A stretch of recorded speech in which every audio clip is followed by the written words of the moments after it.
Reports debates exclusives RDX நிகழ்ச்சிக்கு உங்களை வரவேற்பதில் மகிழ்ச்சி. ஒவ்வொரு நாளும் நடைபெறுகிற முக்கியமான செய்தி ஒன்றை முழுமையாக உங்களுக்கு வழங்குகிறது ரிப்போர்ட். அதனுடைய எல்லா கோணங்களையும் தர்க்கங்கள் வாயிலாக விவாதிக்கிற டிபேட். அது என்ன மாதிரியான தாக்கத்தை அரசியல் களங்களில் ஏற்படுத்த போகிறது அப்படிங்கிறத எக்ஸ்க்ளூசிவே நம்ம முன்கூட்டியே விவாதிக்கிற எக்ஸ்க்ளூசிவ்ஸ் ரிப்போர்ட்ஸ் டிபேட்ஸ் எக்ஸ்க்ளூசிவ் நிகழ்ச்சிக்கு உங்களை வரவேற்பதில் மகிழ்ச்சி. ஒவ்வொரு நாளும் அரசியல் அரங்கில் என்ன முக்கியமான நிகழ்வுகளோ அதனை RDX எடுத்து அதில் எழுந்திருக்கக்கூடிய பெரும் கேள்விகளை நம்ம விவாதிக்கிறோம். அந்த வகையில் இன்னைக்கு என்னென்ன முக்கியமான நிகழ்வுகள் அப்படின்றத முதல்ல தலைப்புச் செய்திகளாக பார்த்துடலாம்.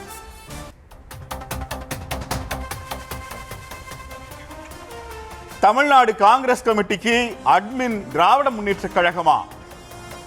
தமிழ்நாடு காங்கிரஸ் கமிட்டி தலைவரை திமுக நியமிப்பதாக எடப்பாடி பழனிசாமி குற்றச்சாட்டு. காங்கிரஸை விட திமுகவிற்கு அதிக விசுவாசத்துடன் செல்வ பெருந்தகை செயல்படுவதாகவும் எடப்பாடி பழனிசாமி பேச்சு. ஆட்சியில் பங்கு கேட்கும் கட்சியினரை ராகுல் காந்தியின் பெயரை சொல்லி செல்வ பெருந்தகை அடக்கி வைப்பதாகவும் EPS கருத்து.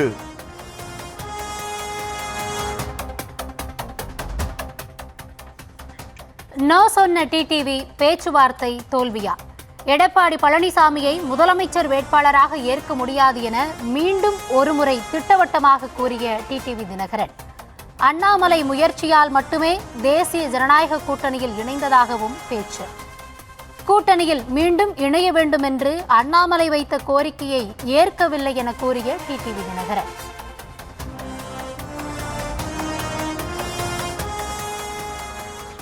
தமிழ்நாடு பாஜகவுக்கு தலைவர் யார்? நயினார் நாகேந்திரனா அண்ணாமலையா?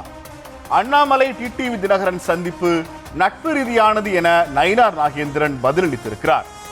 தனக்கும் அண்ணாமலைக்கும் இடையே ஊடகங்கள் தான் சண்டை மூட்டி விடுவதாகவும் ஊடகத்துறையின் மீது குற்றச்சாட்டை சுமத்தி இருக்கிறார். அனைத்து கட்சியினருடன் தாம் நட்பாகவே இருப்பதாகவும் நயினார் நாகேந்திரன் விளக்கம்.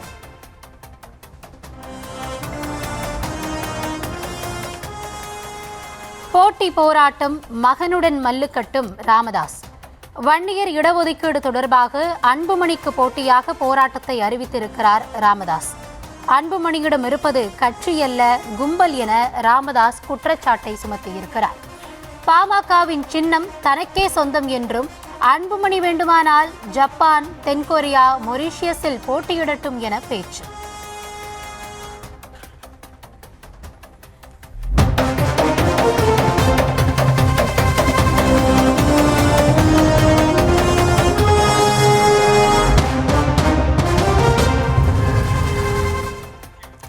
அதிமுக பொதுச் செயலாளர் எடப்பாடி பழனிசாமி தனது அம்பை எடுத்து திமுக கூட்டணியில் இருக்கிற காங்கிரஸ் கட்சியின் மீது இந்த முறை எய்திருக்கிறார். ரொம்ப சாதாரணமா ஏரியல. காங்கிரஸ் தமிழ்நாடு காங்கிரஸ் கமிட்டி ஒரு கட்சி தமிழ்நாட்டில் இருக்கு. அதுக்கு தலைவரை டெல்லியில் இருக்கிற ராகுல் காந்தி நியமிக்கிற மாதிரி தெரியல. தமிழ்நாடு முதலமைச்சர் MK ஸ்டாலின் நியமிக்கிற மாதிரி தெரியுது. தான் இருக்கிற காங்கிரஸ் கட்சியை விடவும் திமுகவுக்கு விசுவாசமாக இருக்கிறார் செல்வ பெருந்தகைன்னு தமிழ்நாடு திமுக கூட்டணியினுடைய மிகப்பெரிய அங்கமான காங்கிரஸ் மீது பெரும் தாக்குதலை நடத்தி இருக்கிறார் எடப்பாடி பழனிசாமி. என்ன சொல்லி இருக்கிறார்? உண்மையிலேயே தமிழ்நாடு காங்கிரஸுக்கு அட்மின் திமுகவா? ராப் என்ன சொல்லுதுங்கிறத பார்த்தலாம். தமிழ்நாடு காங்கிரஸ் கமிட்டி தலைவரை திமுக நியமிப்பதாக விமர்சித்திருக்கிறார் எதிர்க்கட்சி தலைவர் எடப்பாடி பழனிசாமி. நீலகிரியில் பிரச்சார பயணத்தில் பேசிய அவர் தமிழக காங்கிரஸ் கமிட்டி தலைவர் செல்வ பெருந்தகையை கடுமையாக சாடினார். பல கட்சி மாறிய செல்வ பெருந்தகை காங்கிரஸ் கட்சிக்கு விசுவாசமாக இல்லை என்று குற்றம் சாட்டியதுடன் திமுகவை புகழ்வதையே வேலையாக அவர் வைத்திருப்பதாகவும் விமர்சித்தார்.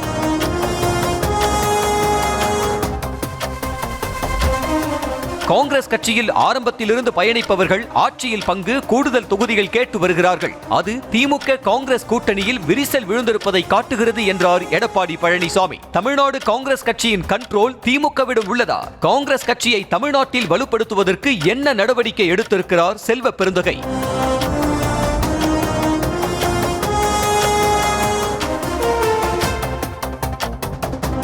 எடப்பாடி கூறுவது போல் திமுக காங்கிரஸ் கூட்டணியில் விரிசல் விழுந்திருக்கிறதா போன்ற கேள்விகளுக்கு விடை தேடுகிறது RDX.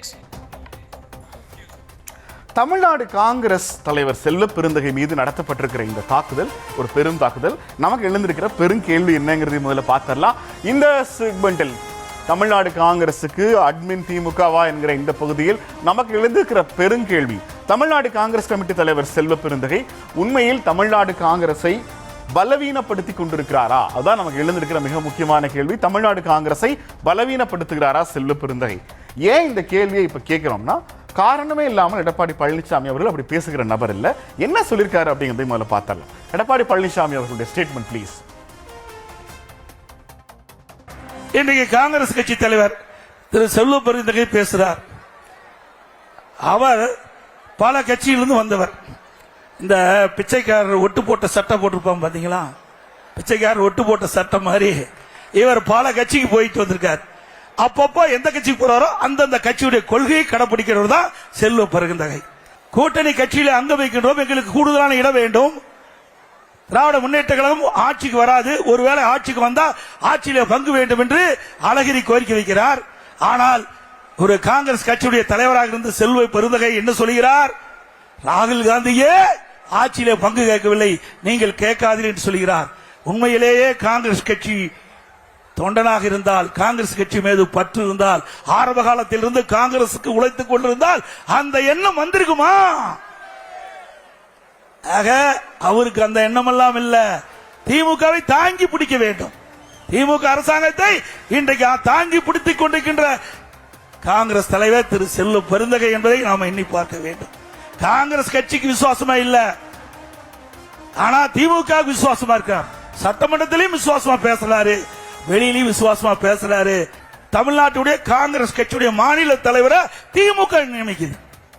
அப்படித்தானே இருக்குது. காங்கிரஸ் கட்சி நூற்றாண்டு விழா கண்ட கட்சி. அப்படிப்பட்ட கட்சி திமுகவுக்கு அடிமையா இருந்து இன்றைய தினம் இன்றைக்கு அந்த மாநில காங்கிரஸ் கட்சியுடைய தலைவரை திமுக தலைவர், திமுக கட்சி யாரை பரிந்துரை செய்தோ அவர்களே இன்றைய தினம் நியமிக்கப்பட்டிருக்கிறாங்க. இப்படி அடிமைத்தனமாக இருப்பது இன்றைக்கு காங்கிரசும் திமுக என்பதை எண்ணி பார்க்க வேண்டும். கௌதமி பாத்தீங்களா, ரொம்ப ரசிச்சு பார்த்துட்டு இருந்தீங்க எடப்பாடி பழனிசாமி ஸ்பீச்ச, எப்படி இருந்தது? இல்ல, அவர் கேட்கக்கூடிய கேள்வி வந்து கூடுதல் தொகுதிகளை கேட்கிறாங்க, ஏன் மாநில தலைமை கேட்கல அப்படின்னு கேட்கிறாரு. அதாவது இப்போ சமீபத்தில் திரு எடப்பாடி அவர்கள் டெல்லிக்கு பயணப்பட்டு இருந்தாரு, அமித்ஷா கூட பேசினாரு. நமக்கு கொடுக்கப்பட்ட செய்தி என்ன அப்படின்னா, தேவர் அவர்களுக்கு பாரத ரத்னா விருது வழங்கணும். 1.5 மணி நேரமும் நீங்க அதை தான் பேசுனீங்களா அப்படின்னா இருக்காது இல்லையா? இன்னும் சில விஷயங்களையும் பேசியிருப்பீங்க. அதை நமக்கு சொன்னாங்களா? கிடையாது. ஸோ தலைமை பேசும் பொழுது என்ன முடிவெடுப்பாங்க, என்ன பேச்சுவார்த்தை நடத்துவாங்க அப்படின்றது அவங்களுக்குள்ளாக இருக்கும். அதையே இங்கே அப்ளை பண்ணி பார்த்தோம் அப்படின்னா, திரு செல்வ பெருந்தகை அவர்கள் பொதுவெளியில பேசல, பொதுவெளியில தன்னுடைய கருத்தை சொல்லலை அப்படின்றதுனால அவர் கேட்காமலேயே இருப்பாரா அப்படின்ற ஒரு கேள்வி இருக்கும். அது எந்த நேரத்துல எங்க பேசணுமோ அந்த இடத்துல பேசுவாங்க தலைவர்கள், அது இருக்கலாம். ஆனா பொதுவெளியில இதுக்கு முன்னாடி 2024 இதே போன்ற ஒரு குரலை வந்து செல்வ பெருந்தகை அவர்களும் எழுப்பி இருந்தாரு. இந்த சமயத்துல நீங்க எதிர்பார்க்கிற நேரத்துல அவர் பேசணும் அப்படின்னு எதிர்பார்க்கிறது எந்த வகையில நியாயம் அப்படின்ற ஒரு கேள்வி. இன்னொன்னு, அவர் குறிப்பிட்ட மாதிரி KS அழகிரி முன்னாள் தலைவர் வந்து கேட்கிறார்ல, அப்ப நீங்க ஏன் கேட்கல அப்படின்றாரு. KS அழகிரி அவர்கள் தலைவரா இருந்தார்ல, தலைவரா இருந்தப்போ இதே குரல் ஒலித்ததா? அப்போ தலைவராக இருக்கப்போ அவங்களுக்கான ரெஸ்பான்சிபிலிட்டி ஜாஸ்தியாக இருக்கும். கூட்டணி தலைவரோட ஒரு இணக்கமான சூழல் இருந்தால் தான் இந்த பேச்சுவார்த்தைகள் சுமூகமாக போகும். அதையெல்லாம் கருத்தில் வச்சு அவர் எங்கே பேசணுமோ பேசலாம் அப்படின்னு. ஆனால் அந்த விமர்சனங்கள் அவர் அடுக்கடுக்காக எப்படி சொன்னார், அரசியலில் நீங்கள் யார் அப்படி வந்து விமர்சிக்காமல் இருக்க முடியும்? யார் தான் வந்து ஒரே கட்சியில் நீடித்த நாள் இருக்காங்க? ஸோ இதெல்லாம் வந்து ஏன்னா தொடர்ந்து வந்து திரு எடப்பாடி பழனிசாமி அவர்கள் மேலே திமுகவும் திமுகவை சார்ந்த கூட்டணி கட்சிகளும், அதாவது அந்த பக்கம் விமர்சிக்கிறதுக்கு நிறைய பேர் இருக்காங்க, இந்த பக்கம் வந்து அதிமுகவும் பாஜகவும் மட்டுமே இருக்கனால ஒட்டுமொத்தமாக எல்லாரையும் விமர்சிக்க வேண்டிய இடத்திற்கு திரு எடப்பாடி அவர்கள் நகர்ந்திருக்கிறாரோ அப்படின்ற ஒரு கேள்வி. சமீபத்தில் நம்ம வந்து கம்யூனிஸ்ட் தொடர்பாக அவருடைய விமர்சனம் அதையும் பார்த்திருந்தோம். தொடர்ந்து காங்கிரஸ் பக்கம் அவருடைய பார்வை இன்னைக்கு போயிருந்திருக்கோம் அப்படின்னு நான் நினைக்கிறேன். இல்ல, உண்மையிலேயே எடப்பாடி பழனிசாமி அவர்கள் சொன்னது மாதிரி காங்கிரஸ் கட்சி இந்தியாவினுடைய நூற்றாண்டு விழா கண்ட கட்சி. இன்னைக்கு பாஜக மேல நம்ம என்ன மாதிரியான குற்றச்சாட்டுகள்லாம் சுமத்திட்டு இருக்கோமோ அது எல்லாத்துக்கும் விதை அவங்க போட்டதுதான். மத்திய அரசினுடைய, ஒன்றிய அரசினுடைய எல்லா துறைகளையும் மாநில கட்சிகளுக்கு எதிராக பயன்படுத்தியது, மாநில கட்சிகளோட ஆட்சிகளை டிஸ்மிஸ் பண்ணது, இந்தி மொழியை திணிச்சதுன்னு ஏறக்குறைய பாஜக மீது நாம் இப்போது வைக்கிற எல்லா குற்றச்சாட்டுகளுக்கும் சொந்தக்காரர்கள் வந்து காங்கிரஸ் தான். ஆனா ராகுல் காந்தி காங்கிரஸுக்கு தலைமையேற்ற பிறகு நிறைய மாற்றங்களை அவர் முன்வைக்கிறார். இன்னைக்கு வந்து தேஜஸ்வி யாதவோட அவர் பயணம் பண்றது, ஒரு சகோதரராக நான் பார்க்குறேன்னு ஸ்டாலினை முன்மொழிகிறது, மாநில கட்சிகளோட உரிமைக்காக குரல் கொடுக்கிறது, நீட் வேணாம்ங்கிற திமுகவோட குரலுக்கு செவிமடுக்கிறது, RSS மாதிரியான வலதுசாரி கட்சிகளுடைய பேரை காங்கிரஸ் தலைவர்கள் யூஸ்வலாக சொல்ல மாட்டாங்க. ராகுல் காந்தி ஒரு படி மேலேயே போய் RSSஐ இந்தியாவிலிருந்து அகற்றுவதுதான் என்னோட வேலை அப்படிங்கிற அடிப்படையில் திமுகவினுடைய குரலை, தமிழ்நாட்டினுடைய குரலை ஓங்கி ஒலிக்க தொடங்குகிறார் ராகுல் காந்தி. இந்த புள்ளியிலிருந்து நம்ம என்ன பார்க்கணும்னா, காங்கிரஸ் மாறி இருக்கிறது. கடந்த 10-15 ஆண்டுகளுக்கு முன்பாக, அதாவது பாஜக கண்டினியூஸா வெற்றியை பெறுவதற்கு முன்பாக இருந்த காங்கிரஸ் இப்போது இல்லை. மாநில கட்சிகளோட கை ஓங்கி இருக்கு. மாநில கட்சிகளோடு நாம் இணைந்து போட்டியிட்டா மட்டும்தான் நாம ஜெயிக்க முடியுங்கிற ஒரு இடத்துக்கு காங்கிரஸ் வந்திருக்கிறாங்க. நல்லா கவனிச்சிங்கன்னா, அறிவாலயத்தில் ஒரு தளத்துல CBI வந்து ஊழலுக்கு எதிரான ஒரு சோதனை நடந்துகிட்டு இருக்கு. இன்னொரு பக்கம் வந்து கூட்டணி பேச்சுவார்த்தை நடத்திக்கிட்டு இருந்தாங்க. திமுக கிட்ட காங்கிரஸ் 63 தொகுதிகளை மிரட்டி வாங்கியதுன்னு நம்ம சொல்லுவோம். அப்படிப்பட்ட காங்கிரஸை இப்போது திமுக தான் இயக்குகிறது. அப்படிப்பட்ட தமிழ்நாடு காங்கிரசுக்கு தலைவரையே திமுக நியமிக்குதுன்னா எவ்வளவு பெரிய அரசியல் போராட்டத்திலிருந்து திமுக காங்கிரஸை கை கொண்டிருக்கிறது அப்படின்னு கிட்டத்தட்ட திமுகவுக்கு ஒரு பாகுபலி மொமெண்ட்டை எடப்பாடி பழனிசாமியே பம்பட் பண்றார். ஆக்சுவலா என்னன்னா, டெல்லியில் இருக்கிற பாஜக தமிழ்நாட்டில் அதிமுகவை கட்டுக்குள் வைத்திருக்கிறதுங்கிற நரேஷனை உடைக்கிறதுக்கு இவர் என்ன செஞ்சிருக்கணும்? அதிமுக பாஜகவை கட்டுக்குள்ள வைக்குது அப்படின்னு எடுத்துருக்கணும். இவர் என்ன எடுக்கிறாருன்னா, பாஜக தான் எங்களை கண்ட்ரோல் வச்சிருக்காங்க, ஆனா திமுக பாருங்க அவங்க காங்கிரஸே கண்ட்ரோல்ல வச்சிருக்காங்கன்னு ஒரு எதிர் அரசியலை முன்வைக்கிறார். இந்த அரசியல் பார்க்கறதுக்கு கூட நல்லா இருந்தாலும் ஒரு தலைவனுக்கான அழகுக்குரிய மேடை இல்லை. இதெல்லாம் விட முக்கியமான ஒன்று, பட்டியலினத்திலிருந்து புறப்பட்டு வருகிற அரசியல் தலைவர்களை விமர்சிக்கிற போது பிச்சைக்காரர்கள் மாதிரியான, பிச்சைக்காரர்கள் சட்டையில் இருக்கிற பல கட்சியில் போயிட்டு வந்தவங்க மாதிரியான விமர்சனங்களை எல்லாம் எடப்பாடி பழனிசாமி மாதிரியான முன்னாள் முதல்வர்கள் முதல்ல தவிர்க்கணும். செல்வ பெருந்தகைக்கு ஒரு பெரிய லெவலான ரோல் இங்கே இருக்கு. தமிழ்நாட்டை வந்து தமிழ்நாடு காங்கிரஸ் கமிட்டியை சீரமைக்கிற ஒரு இடத்துல இருக்கிறாரு. இந்த குற்றச்சாட்டுக்கு செல்வ பெருந்தகை என்ன சொன்னாரு அப்படிங்கிறத பார்த்து வந்தோம். மைக்கை பார்த்து, வீடியோவை பார்த்து, சவுத்தை பார்த்தா கேட்க முடியும். எங்க கேட்கணுமோ அங்க கேட்போம். இல்ல எங்களுக்கு இவ்வளவு தொகுதி வேணும்ன்றது அங்கே கேட்க முடியுமா? அவர் என்ன நினைக்கிறாரு? மீடியால கேளுங்க, பொது வெளியில கேளுங்க. குளிர் காயிறேன் நானு, அதான் குளிர் காயெல்லாம் விட மாட்டோம்.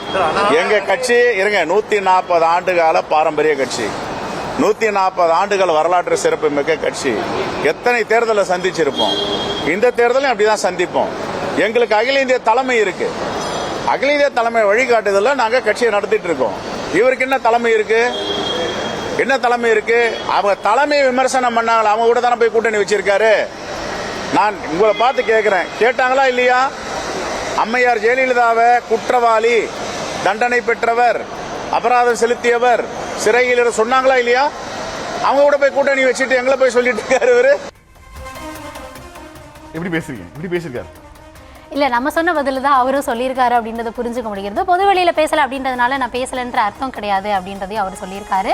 இதையெல்லாம் தாண்டி என்ன அப்படின்னா, இதில் இன்னொரு விஷயத்தையும் திரு எடப்பாடி அவர்கள் தொடர்ந்து பாஜக எவ்வளவு தொகுதி கேட்கும் நம்மளே பேசியிருந்தோம், அவங்களுடைய டேர்ம்ஸ் எப்படி வரும் அப்படின்ற ஒரு கணிப்பை நம்ம பேசியிருந்தோம்.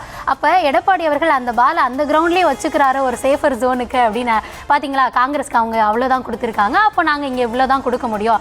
இங்கே வந்து எத்தனை எம்எல்ஏக்கள் இருக்காங்க, காங்கிரஸ் வந்து திமுக கூட்டணியில் எத்தனை எம்எல்ஏக்கள் இருக்காங்க, அவங்களுக்கே திமுக கூட்டணியில எத்தனை தொகுதிகள் கொடுக்கப்பட்டிருக்கு. ஸோ தன்னுடைய பேரம் படியும் பொழுது அங்க தந்திருக்காங்க, நான் தரல, ஒருவேளை அவங்க வந்து கூடுதல் தொகுதி கேட்கறாங்க, திமுக தரல அப்படின்றதையும் அவர் ஒரு பாயிண்டா எடுக்கலாம். திமுக தந்திருக்காங்க, அதனால நான் பாஜகவுக்கும் தந்திருக்கேன் அப்படின்ற ஒரு பாயிண்டே எடுக்கலாம். ஸோ அந்த பாலை வந்து அவர் அந்த கோர்ட்ல வைக்கிறாரோ அப்படின்னு ஒரு பார்வை. ஒரு காங்கிரஸ் கட்சியை முன் வச்சு தமிழ்நாட்டில் உருட்டுகிற இந்த உருட்டல் ஒர்க் அவுட் ஆக வாய்ப்பு இருக்கிறது. ஆக்சுவலா இன்னைக்கு நாம பேசிட்டு இருக்கிற இந்த தருணத்துல வேற சில சம்பவங்கள் நடந்திருக்கிறது. கரூர் MP ஜோதிமணி ஒரு ட்வீட் போட்டிருக்காங்க. என்ன போட்டிருக்காங்கன்னா, கரூர் மாவட்டத்தில் இருக்கிற மகளிர் காங்கிரஸ் தலைவி ஒருத்தங்க வந்து செந்தில் பாலாஜி முன்னிலையில திமுகல இணைஞ்சிருக்கிறாங்க. இதை செந்தில் பாலாஜி அவர்கள் போஸ்டா போட்டிருந்தாரு. சொந்த கூட்டணியில் இருக்கிற கட்சிகள்லயே நீங்க வந்து இப்படி தலைவர் சரியா இருக்காது, நான் வந்து ஒரு அர்ஜென்டினா போயிருந்தேன், போயிட்டு வந்து இப்பதான் பாக்குறேன் அப்படின்னு சொல்லி இதை கண்டனத்தை பதிவு பண்ணி இந்த போஸ்டர் செந்தில் பாலாஜி ரிமூவ் பண்ணிட்டாரு அப்படிங்கிற தகவலையும் முன்வைக்கிறாங்க. ஆனா உண்மையிலேயே தேர்தல் நெருங்குகிற போது கூட்டணி கட்சிகளுக்குள்ளாக இந்த மாதிரியான குழப்பங்கள் அதிகமாகும்.